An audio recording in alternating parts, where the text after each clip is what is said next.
नमस्कार, आपका अक्षता क्लासेस में स्वागत है। आज हम रामधारी खंड 1 की प्रतिलेखन संख्या 21 की डिक्टेशन करेंगे, जिसकी स्पीड 60 शब्द प्रति मिनट होगी। आपकी डिक्टेशन अगले 5 सेकंड में शुरू होगी। 5, 4, 3, 2, 1 स्टार्ट। अध्यक्ष महोदय, मैं आपका आभारी हूँ कि आपने मुझे बोलने का अवसर दिया। इस देश के वर्तमान भारी संकट के समय में और विशेष रूप से उस समय जबकि हम लड़ाई से अभी निवृत्त हुए हैं और आकाश में लड़ाई के बादल दूसरी तरफ से आने शुरू हुए हैं। हमारे वित्त मंत्री ने जो बजट पेश किया है वे इसके लिए बधाई के पात्र हैं। यद्यपि भिन्न भिन्न पहलुओं को लेकर आलोचनाएं की गई हैं, लेकिन यदि उनकी कठिनाइयों को भी देखा होता कि राष्ट्र को किन किन संकटों का सामना करना पड़ रहा है, इस बात पर भी अगर मेरे से पहले बोलने वाले वक्ताओं ने विचार किया होता तो मेरा विश्वास है कि उनकी आलोचनाओं का आधार कुछ दूसरा होता।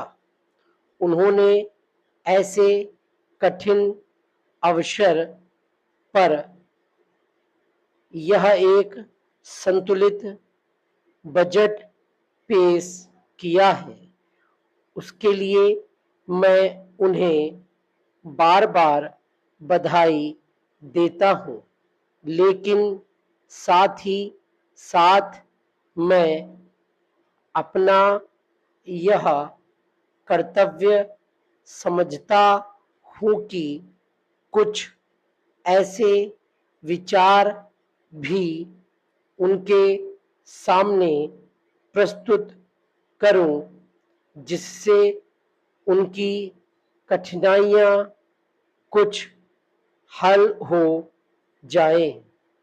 उदाहरण के रूप में विगत 2 वर्षों में लेखा जोखा कमेटी में बैठने के समय मुझे ऐसा अनुभव हुआ है कि इस देश में 2-3 इस प्रकार की त्रुटियां मौजूद हैं जिनको दूर करने के लिए, जिनकी जांच करने के लिए यदि कोई एक कमेटी या आयोग बिठा दिया जाए तो राष्ट्र को, राष्ट्र की सरकार को,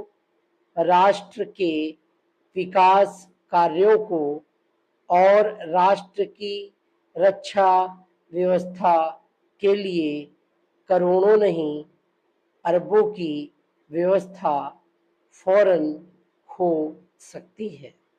केवल शासन को जागरूक होकर कुछ कदम उठाने की आवश्यकता है। अभी कुछ छिपे हुए धन का जिक्र किया गया। सरकार ने भी समय समय पर ऐसा आभास दिया है कि इस देश में लगभग 30,000 करोड़ रुपए का छिपा धन मौजूद है। स्वयं मैं समझ नहीं पाती हूँ कि जब सरकार ऐसा अनुभव करती है तो इसकी व्यवस्था करने में उसको दिक्कत क्या आ रही है। ऐसा मालूम होता है कि कहीं इच्छा शक्ति की कमी है।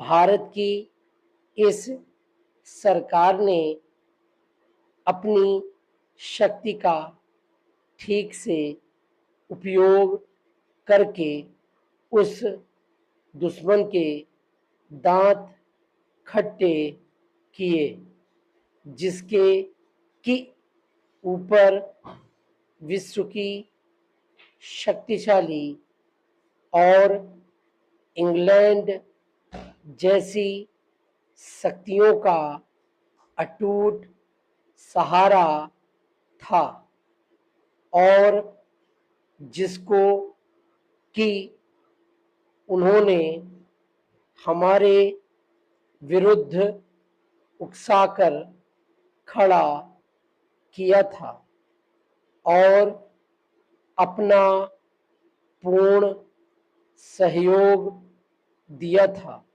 डिक्टेशन कंप्लीट हो गई है। Thank you.